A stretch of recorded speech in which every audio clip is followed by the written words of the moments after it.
I just released that conversation with Brendan Graham Dempsey today. Who's On, Brendan? Oh, is that the guy that was on Paul? yeah, That a modern guy? yeah, and I mean, Oh, cool. he's almost describing the exact same thing as his metamodern vision of religion. So Maimonides talks about this around 1,000 years ago, right? There are many Jews, Orthodox Jews, that are not aware of this. It's because it was so not the conversation to have. And even now when I talk to people about it, they're like, aren't there like Jewish poor people still that we need to take care of? Like, why are you talking about, like, first of all, you could do both. You could chew gum and walk at the same time. Yeah. And second of all, this is the mission. Yes, of course, we need to take care of the people and all that's true. But again, we don't proselytize. The mission isn't for me to go out on the top of the mountain. And that's why I don't go around inviting someone to become a Noahide. I'm here to answer questions and engage with someone in good faith. And that's really all I'm interested in doing. And that's why, sorry. It sounds like that sounds very meta. I mean, God is meta. Yeah, he is. I really believe that when God tells Moses, I interacted with Abraham under the name El Shaddai, right? But I'm interacting with you under the Tetragrammaton. What does that mean? There are different levels of understanding. Like, I don't know if we need to be scared to say that our interaction, maybe again, I believe that prophecy and the Holy Spirit, so to speak, was palpable in the air during the time of the prophets and definitely during the first temple, right? So like no Jew in the field, no one asked him like, do you believe in the resurrection and what's going to be like in heaven? He wasn't thinking about that. He's like, yeah, we're going to go to the temple soon and I'm living this embodied life together with God. But there's a sense where we have to understand that we are, as we say, as dwarves on the shoulders of giants, right? Yeah. We can see further. We have a different language, and we don't have to be scared about that. I agree. Yeah. And it does have a sense of vulnerability because you maybe don't see that many dwarves standing next to you or something like, but that is kind of the conversation. That is kind of like this thing right here. Even it feels like, and I don't really, cause and I told Brendan this, like I come at this as a practitioner of the modern, initially as the modern rock and roll Christian service leader, worship leader. And that as I started adding in more historical elements to that, it started to inform my thoughts about that. And then I had to step back away from it for a long time to focus, on the things that were most important, from the individual to the family to the relationship, and then back into the temple, to use a language. But it is, as I'm coming back into this space and I'm continuing to dig into what it looks like to participate with a group of people in the worship of God, and really, holding it out in front of me, like this meta sense that it's like, what is this? Not just I'm doing it. This is what we're all doing. Like you were saying, like just kind of like going along in this, we're, doing our job and then we go to church, doing our job. It's kind of, I kind of am like, okay, if I'm going to step back into this, so to speak, what is this that I'm stepping back into that I completely was separated from for like 7 years? And so that is, these kind of conversations are informing that and are encouraging that. And also because we are in this time where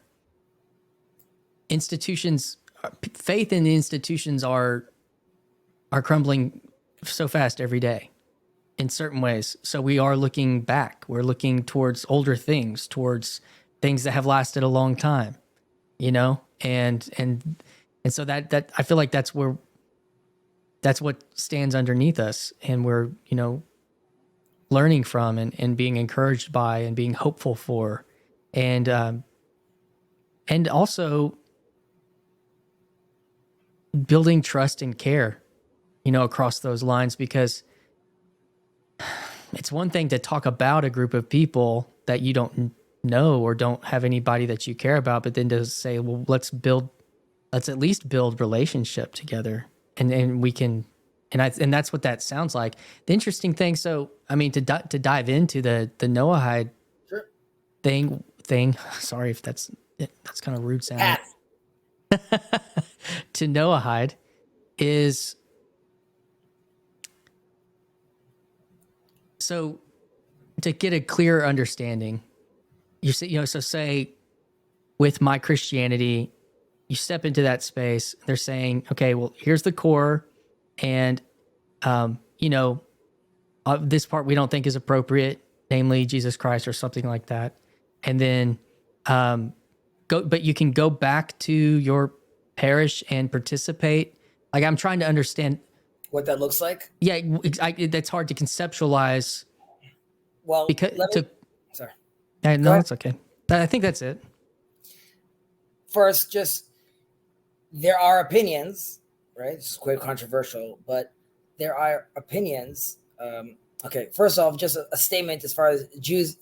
In the Talmud, it talks about how anyone who doesn't believe in idol worship is considered a Jew. It's called a Jew, right? So the attitude is, again, we're looking for people to get closer and closer to recognizing the oneness of God, right? So once you're done with Zeus and you're done with bowing down to this tree, you're already in the inner circle, right? So then obviously there's nuances how Islam interprets monotheism and how Judaism interprets monotheism, and Christianity, but there is an opinion, or there are opinions by prominent rabbis that say that non-Jews can participate in something called shituf, which means joint worship. As in, a non-Jew can't do this, but the understanding is the nations of the world are still in this journey, right, of developing and understanding this relationship with God. And as long as their intermediaries are all stemming their power all stems from a specific source, from the one true God, then it's quote unquote kosher for a Gentile to participate in such a sense. Okay, which would mean Sam is definitely good, right? But even according to some rabbis, even your classic Christian, so to speak, would also be kosher in this sense, because ultimately he's speaking about the Father. So yes, there's this whole discussion about the begotten Son and who he is, but nevertheless, the seven are being kept. He understands that the source comes from God, then we're all good. Now, ideally, there's a sense where, like, at some point, no masks are needed anymore, right? Or let's say I'll use the term intermediary or mask with regards to Jesus, with all due respect, of course. Now, when I'm articulating, like, coming to the temple, right, and and there are different verses in our text, of course, in our Bible, that talks about how the Gentiles come to the temple and they worship God, and then they go worship their other gods. They still doing that while the temple is being built. And there's a discussion of how they're coming to learn from the past of God, the different ways and past of God, but then continue their own thing. So the sense would be, you are growing up in a culture where the concepts like Mary have a very deep whole cultural behind it. I don't want to rip that away from you, because you need that that is how you were raised, and that is how billions of Christians interact. So I need to, quote unquote, I don't know if I want to use this terminology. I'll use it, but let's say purify that, so to speak, in where there isn't an understanding that is like, this person is, this person is a god or some other problematic issue with regards to Judaism. But once that, quote unquote, has been cleaned, please continue using that concept. And if you have to have a picture of Mary, like, it's all good, because now you are now you are now explaining God, so to speak, through this jargon, through your culture, right? So I'm expecting the Indian, the Pakistani Nohite to still wear his sari and all that carries with it because of those elements, right? So again, there are certain things that won't be relevant anymore, right? So, and there's certain things that need to change. Nevertheless, we are looking for unity through diversity. We can't all be the same thing. Then it's a monster, right? So there's a saying in Judaism which is Israel among the nations is like a heart in the body, right? Like if it's a body full of hearts, it's not going to work. And if it's a body full of legs, it's not going to work. And I can't function even if I'm a heart without a brain, without eyes, without a leg. So it's a joint thing that we're doing together, but everyone has to fill their role. Man, that's hitting on the religio and the liturgy conversation with Vervaeke, like that the ligature that's holding us together, and then something that the hierarchy of meaning and value. You've already hit on that. That was something that I've been speaking of in some of my conversations of worship and having to use the Greek word, the telos of that being the higher or the deeper meaning. And as a Christian, I look at things like what are called, our sacraments that would help us orient ways when I've been a part of a tradition that didn't have those. But then you're also talking about, it's interesting using the language, making Mary kosher. That's so interesting.